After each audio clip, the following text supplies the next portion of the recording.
Bonjour Cyril. Bonjour. Donc, nous sommes à la galerie Topos. Exactement, bienvenue à la galerie Topos. Nouvelle galerie. Nouvelle galerie, nouvel espace, nouvelle vie. Galerie Topos, boulevard Diderot à Besançon, qui a ouvert il y a quelques semaines maintenant. Un espace de coworking et d'exposition, en plein cœur de Besançon, à côté de la boucle, avec une magnifique lumière, comme on peut le voir. Un très bel espace qui a été rénové entièrement et qui accueille en ce moment la joie d'inaugurer avec une exposition, une installation photographique et textuelle et picturale de mon compagnon d'aventure Michael Magne d'Art In Situ.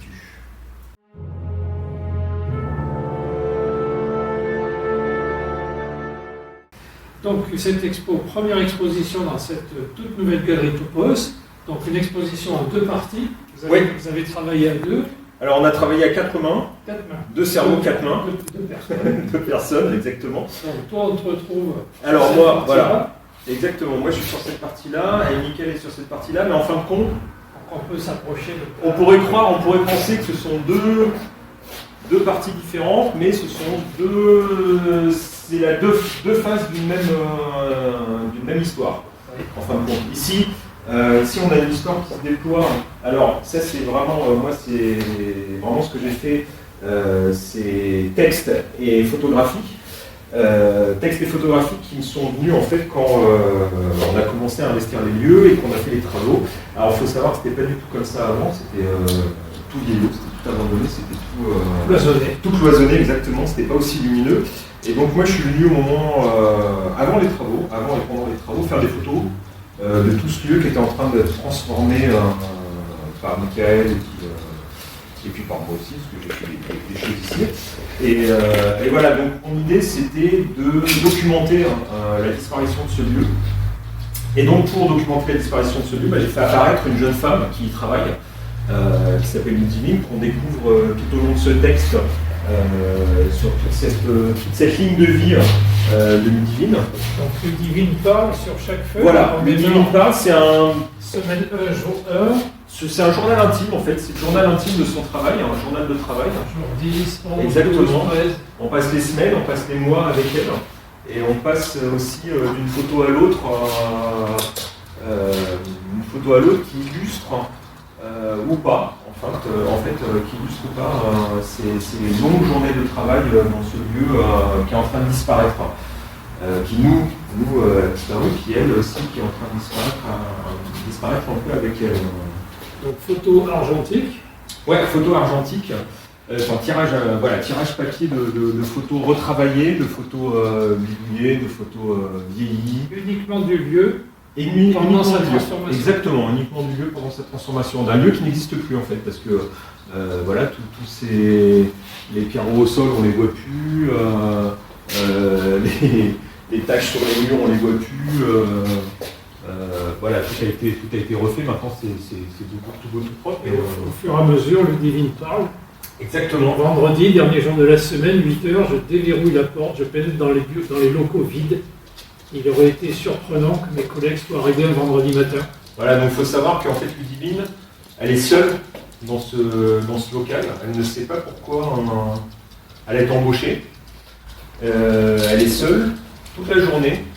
Elle n'a rien à faire. Et donc c'est son aventure, son expérience,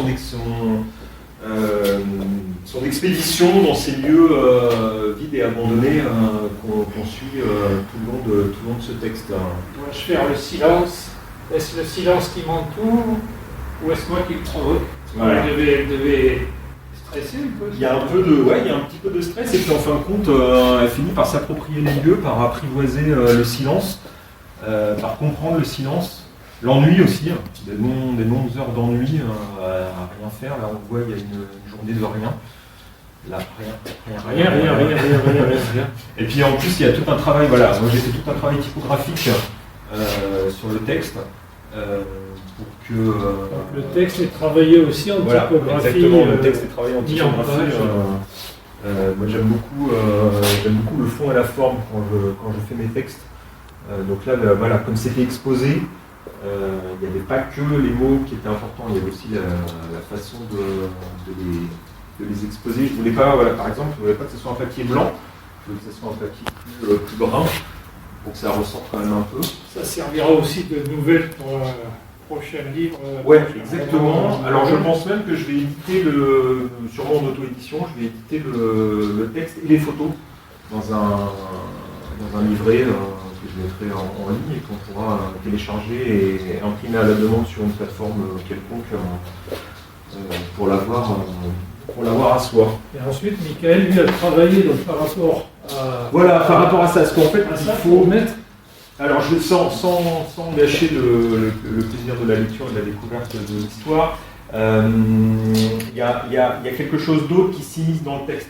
Il y a quelque chose d'extérieur qui vient dans le texte, et c'est tout ça, en fait, qui vient parasiter le texte, qui vient parasiter le travail de Ludivine. Elle se rend compte qu'en fait, il y avait quelqu'un d'autre avant elle, et que cette personne laisse aussi, a laissé une empreinte dans ces lieux.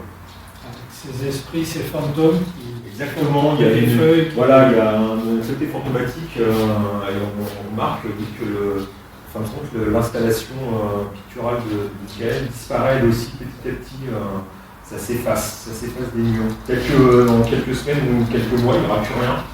Les photos auront disparu aussi, elles sont toutes passées, et le texte aussi, avec le soleil qui traverse les fenêtres, on va aussi tout faire disparaître. Galerie Topos, à Besançon. Première exposition visible jusqu'à L'éternité. jusqu'à ce que tout Jusqu'à ce que tout disparaisse, que le temps fasse son œuvre et fasse tout disparaître. Et on te contacte toi Alors, voilà. sur Internet. Exactement, sur les réseaux, sur nos sites respectifs, on les mettra en description dans la vidéo, comme ça vous pourrez, il suffit de nous contacter et on fait des visites privées et particulières à qui veut venir. Et ce lieu va vivre. Exactement, après Ça s'appelle vie puisque c'est le démarrage. C'est le démarrage. Merci beaucoup. Merci à toi. Merci et à Cyril. bientôt. À bientôt. À bientôt à tous.